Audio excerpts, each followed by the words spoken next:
Hello everyone, all 22 and a few film review giving you guys the next episode of Draft Raps, my draft class analysis series where we deep dive into all 32 classes, letting you guys know how I feel about every pick based according to where they went, based upon my big board, where they went positionally, scheme fit, team needs, all that kind of stuff. We have projections for starting, projections for immediate roles. So if you want to learn more about the Texans class or any about the other 31 classes in the NFL, make sure you stick around as we get through all 32 classes.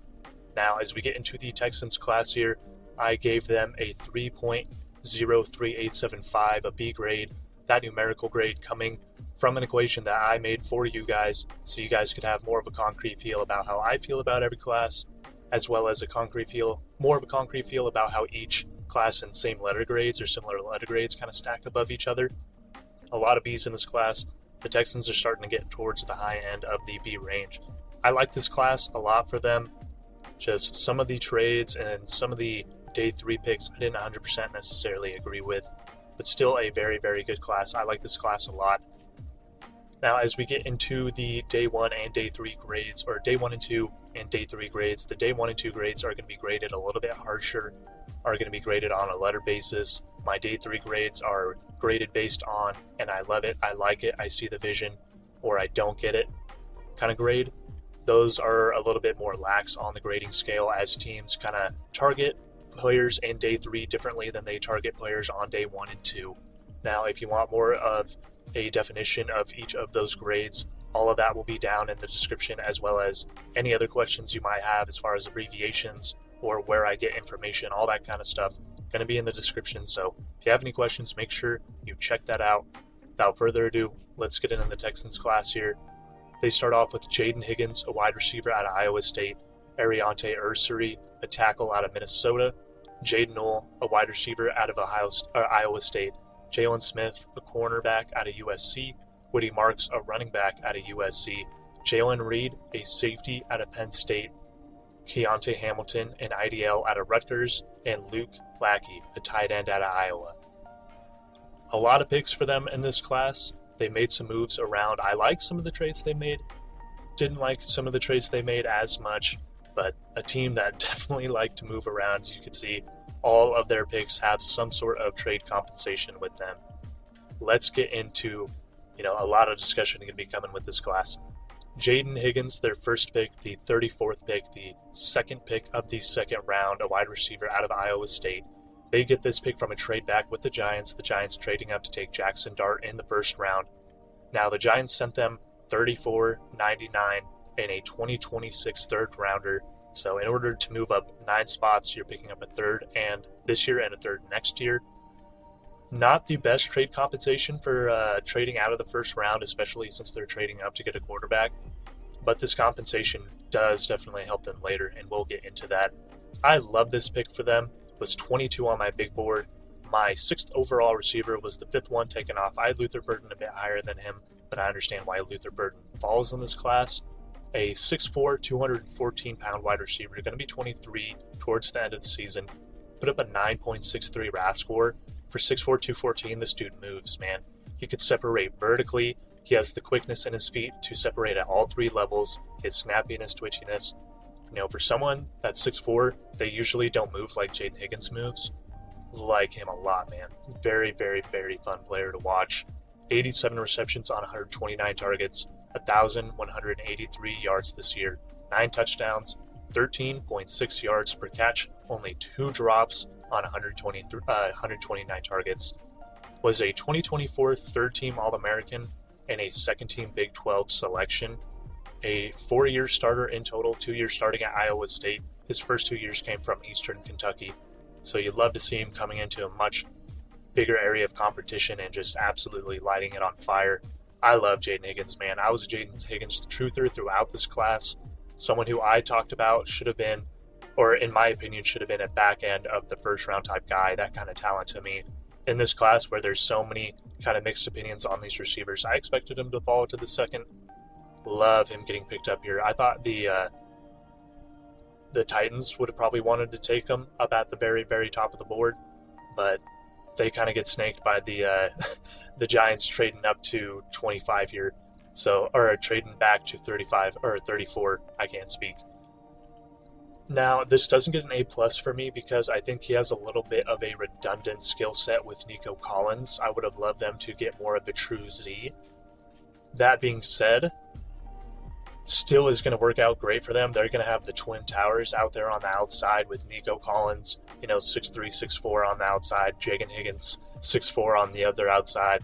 These guys are going to be ball winners for you. They can still separate at their size. It's going to be so hard to get two cornerbacks that can match up on both of these guys. That's going to create a lot of fits. Also allows their team to be very versatile. Nico Collins can still produce from the slot. Jagan Higgins can still produce from the slot, even if they are primary outside guys. So you can move around your guys a lot in this room. I like this a ton for them. The only reason it doesn't get an A+ for me is because I think he is a little bit redundant to what Nico Collins does. I would have loved them to get more of a true complement, but still love the player, love the value. I think it's a great pick. Their next pick, they go Ariante Ursary, a left tackle out of Minnesota, trading up from 58 to up to 48, the 16th pick of the second round. They send 58 over as well as 99, the pick they got from the Giants trade back to move up to this spot. I absolutely love this trade up for them. If you look at who went in between 48 and 58, Anthony Belton and Ozzy Trapillo got picked. Both of the tackles all three of those tackles I didn't really view as second round guys, but I understood that they most likely were going to get pushed up to the second round due to the thinness of this class outside of the first round talent. That being said, I think Ariante Ursary was the best one on the board. He was not only the best tackle on the board, but the best of that kind of second, third tier of tackles that are more towards third round guys to me, but are going to get pushed up. I like Ariante Ursary a lot. An athletic guy, shows a lot of flashes, just pretty raw in terms of marrying his hands with his feet right now. In terms of biting, he really needs to work on just being a more sound guy around the edge and getting a little bit more will in his run game. But I still like him a lot. If you're drafting him to be the tackle of your future, I feel really good about that. Now you have Trent Brown and Cam Robinson on one-year Band-Aid deals, so I think this is perfect for him to be able to sit back, learn year one, come in year two, and just be your franchise left tackle. Again, 72 on my big board, so in terms of true value, it's not the best, but you think you're not going to be able to get him in the third round at all. You had to trade up to get him, or else you're going to be left with the other tackles on the board, and you used a pick that you got from a trade down earlier to trade up for him. I absolutely love it. I absolutely love it. Now, if they were able to wait and be able to get him, would have been a much higher grade for me, but the circumstances, they were not going to be able to get him at a later spot if they tried. A 6'6", 331-pound tackle, going to be 23 throughout the season, put up a 9.44 RAS. You see the movement on tape. You just want to see him get a little bit more will in his run game. You see the movement, but he just doesn't always put it to use. 419 pass block snaps, only had 1 sack, 1 hit, and 10 hurries allowed on the season. Was a 2024 third-team All-American and the Big Ten O-Lineman of the Year. So, very nice accolades, nice stats for this year. Full-size tackle, good mover. I like it a lot for them. This got an A- for me. More of a true kind of B+ value, but considering how big of a need long-term tackle was for them, and the fact that they were able to trade up to get someone that they weren't going to be able to get to if they sat and picked using a pick that they got from a trade back. Absolutely love it. It's an A- for me. I think they kind of dictated the board and manipulated the board very, very well in these first two selections. Their next pick, they go Jalen Knoll, another wide receiver out of Iowa State, Jaden Higgins' teammate, with the 79th pick, the 15th pick of the third round. They got this pick as part of the Laramie Tunsil trade, sending Laramie Tunsil over and 128 over to the Commanders for 79, 236, a 2026 second round pick, and a 2026 fourth round pick. This might be the best value pick in the class to me, one of, if not the best value picks in the class to me. I viewed him as a true second round guy. I love Jalen Knoll, man. He's super explosive, super fun, catches very well. Has return history. There's almost really nothing you can bring down about his game other than being 5'10", 194. A compact receiver still at that size, likes to get after it in the run game as far as blocking. It's just not a lot you can say bad about Jalen Knoll, man. Super fun, super explosive, just a very good C receiver. And this is the type of receiver I wanted them to take to this team to complement a Nico Collins. Now, they already did double up at receiver, but I think this value is just way too good. 43 on my big board, so you got him about 30-something spots after I thought he would have gone. Was the 12th wide receiver taken off the board, my 8th overall ranked receiver. This got an A+ grade for me. I think he complements Higgins and Collins super well. They can be super versatile with this group because you can play him outside, inside. So, you could have your Twin Towers on the outside, Jalen Noel in the middle. Or you could have Nico Collins playing the slot with Noel and Higgins on the outside. Any rotation of that you want. The big guys on the outside with John Mechie in the middle. Maybe you want a just super quick, easy 2 yards, and you're putting, Christian Kirk, John Mechie, and Noel on the field. There's just so many different ways you can do this and get, mix around and get variable with this receiver room. I love it, man. I love the bodies they got in this room. I think he's going to be great for them. Again, a 5'10", 194 receiver, going to be 23 throughout the season. Put up a 9.75 RAS. This guy is super explosive, moves super well. I know they just brought in Baxton Berrios, but I would be very, very surprised if he wasn't either having the punt returning or splitting reps at the kick returning position. Super, super fun player, man. Again, I gave this an A+. The 2024 Big 12 honorable mention at receiver and the Big 12 Co-Special Teams Player of the Year. So you'd like to see the special teams productive, just giving them extra value.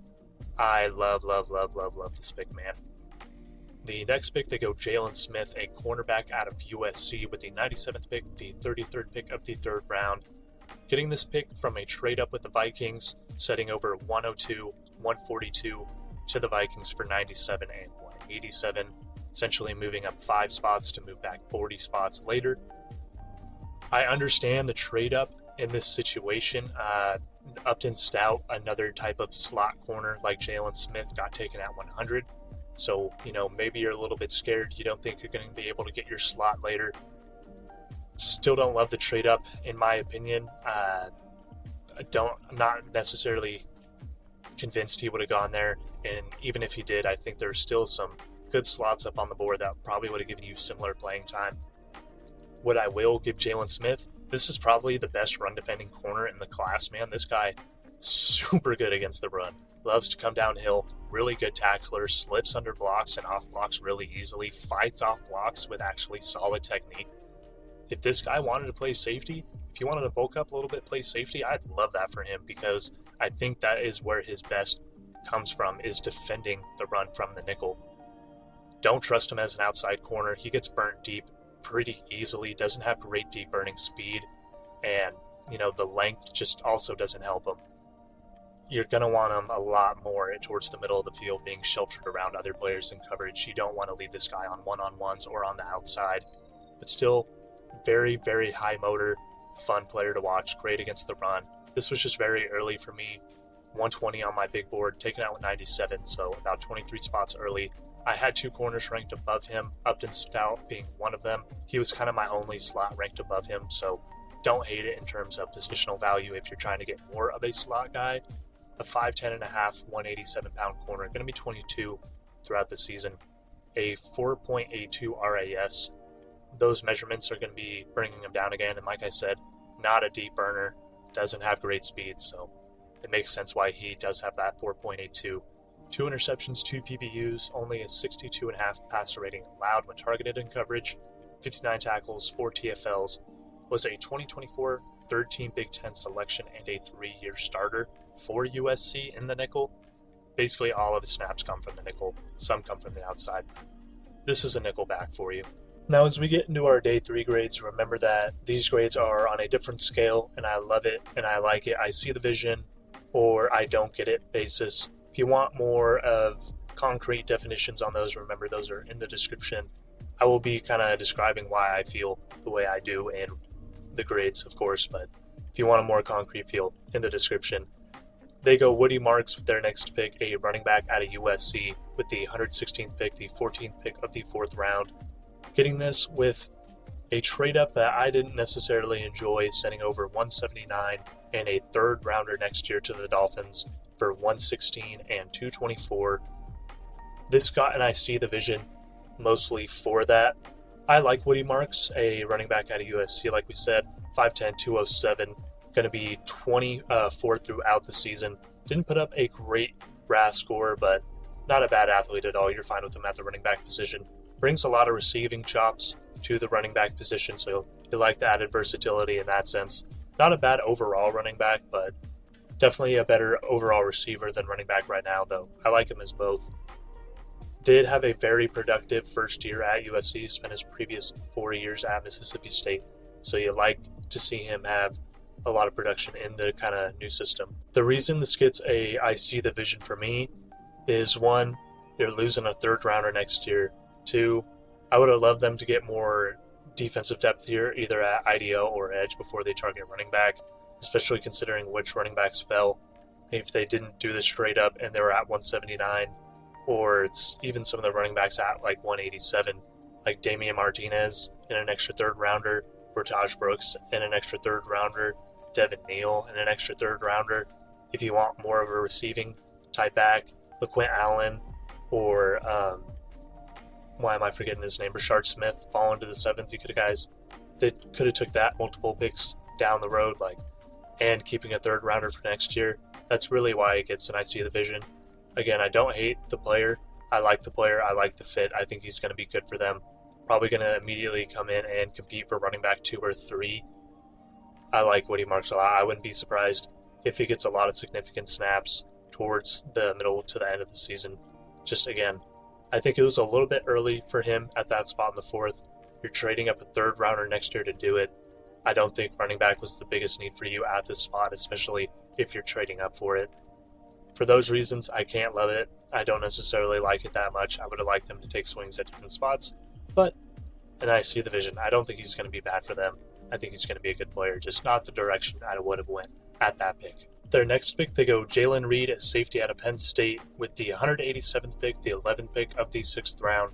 Getting this as part of the trade package with the Vikings trading up for Upton Stout earlier, sending 102 and 142 for 97 and 187.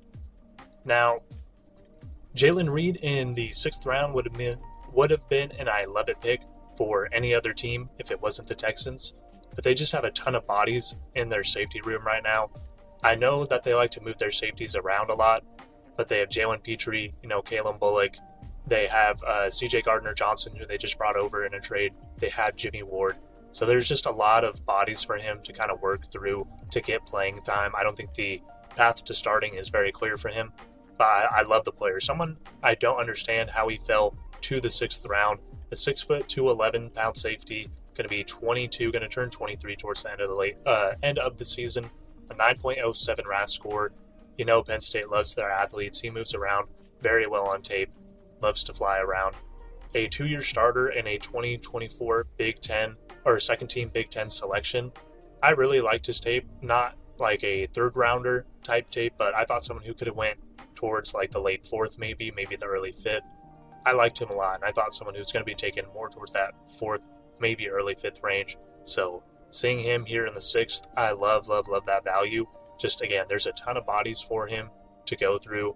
They've been working with some injuries in that safety room. You don't know how much they value CJ Gardner-Johnson because they brought him over, sending over Kenyon Green and some late round pick swaps, I believe, in that trade. So, he might be able to work into a pretty decent role in year 1. It's just the path on paper doesn't look extremely clear. If he went to a different team, I would have loved this a lot more. I don't hate them taking safety, especially because they've been dealing with some injuries in that room. They had Jimmy Smith injured for most of last year. And they, like I said, they like to move their safeties around a lot. They like to rotate guys around, move them around into different places.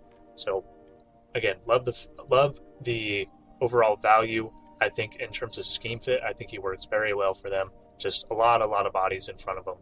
But I think it's a very good player in the future down the line as they kind of move through guys kind of go on to different places or trades happen. I think this is going to be a very good player in the future for them. Just year 1 or 2 might not see a ton of impact if he can't work ahead of some of those bodies that are already there. The next pick, they go Graham Mertz, a quarterback out of Florida, with the 197th pick, the 21st pick of the 6th round. I wasn't a big fan of this. The Scott and I see the vision. They traded up with the Broncos, sending over 216, 241 to get 197. And that's really why, and it gets an IC division.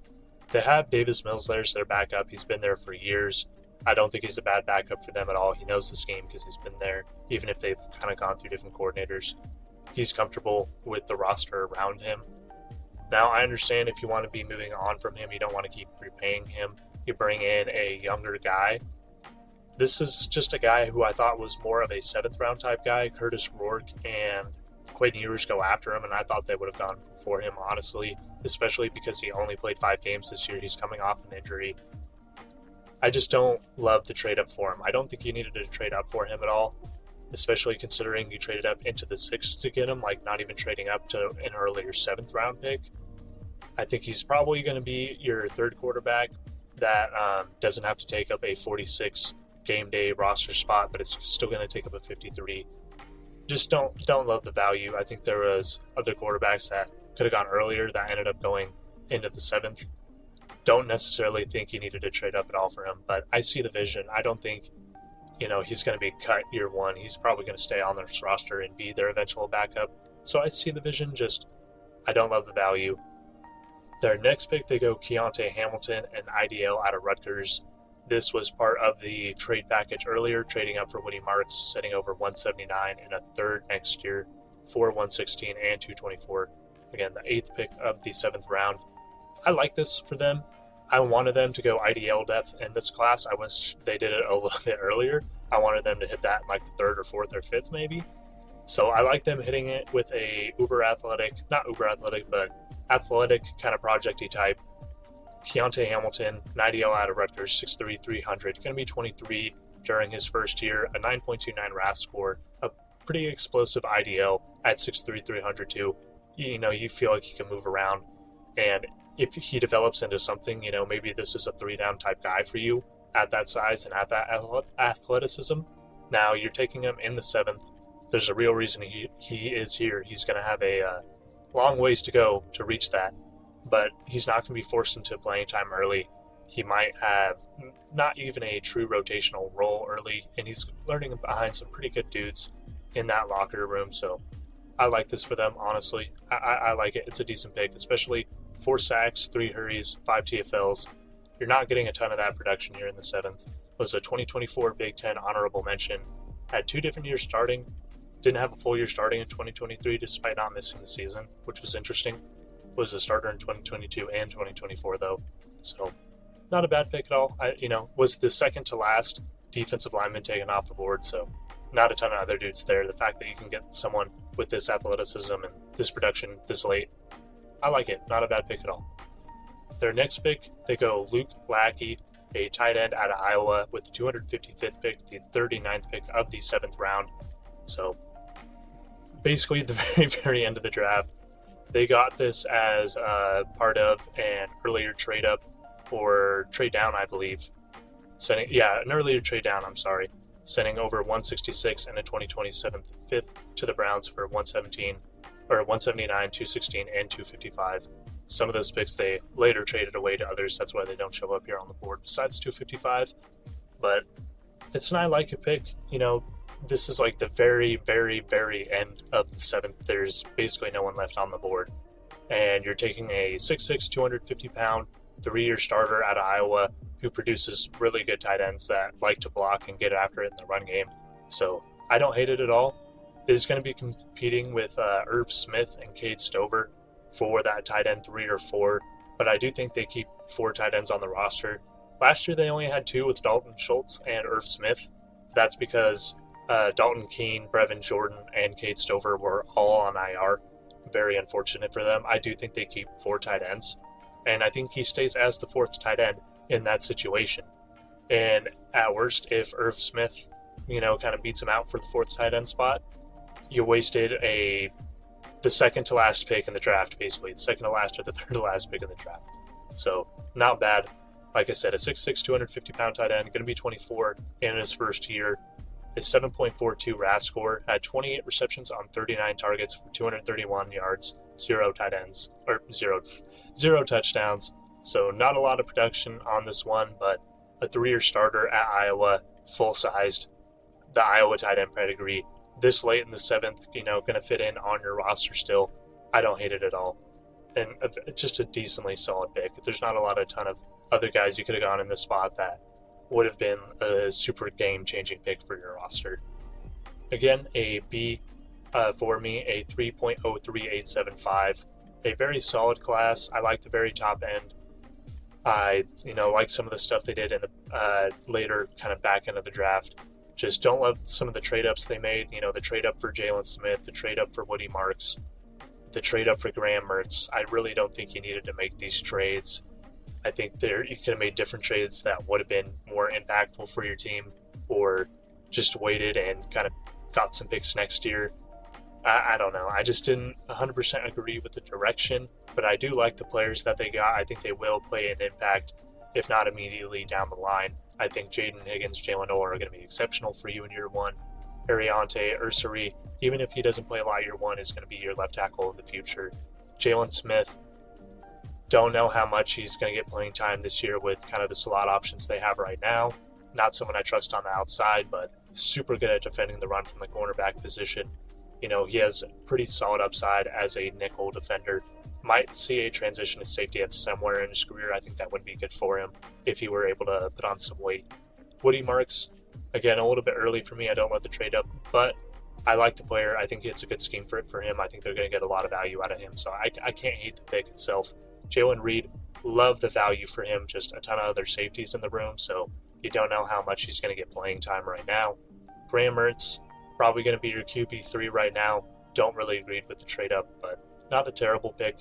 Keontae Hamilton, a very athletic, kind of 6'3", 303 tech defensive line depth, which I wanted them to go after in this class in the 7th, so solid. And then Luke Lackey, your 4th tight end in the 7th round, a 3-year starter at Iowa, 6'6", 250-pound tight end. They have some kind of H-backs in their room, so I like that. Not a bad pick at the second or third to last pick in the 7th round in the draft in general. A very solid class, just not a ton of great value picks, some trade-ups I didn't necessarily agree with, and that's what holds the grade down for me. But I love Jaden Higgins and Jalen Noel, so I think those are going to be very, very fun picks to watch. I think Woody Marks, even though I don't agree with the trade-up, is going to be very impactful for them. A very, decent class, solidly high ceiling. I think the floor is pretty high. We had some other classes that we've already talked about that are very boom or bust classes. I don't think this is the case. I think this is a very solid class with a high floor. I think it has a solidly high ceiling. I just don't think it has as high of a ceiling as some of the other classes we've talked about and we're going to talk about, but still a very solid class. If you stuck around this long, I really appreciate it. Sorry for all the other cuts and some of the difficulties I've had with recording this one. Kind of a different scenery and lighting change that I didn't try to make happen, kind of happened. Thank you guys for all the love and support. If you want to stick around as we get through the rest of these, all 31 other teams, as we've already kind of done some of those other ones, go back and look at those if you haven't subscribed. Make sure you stick around so you're not missing anything. Thank you guys. Let me know what you think down below. Let me know where I'm wrong. Let me know where you agree. Let me know your thoughts and who you're excited to see in this class and further videos down the line. I appreciate it. I hope you guys have a great day. Thank you.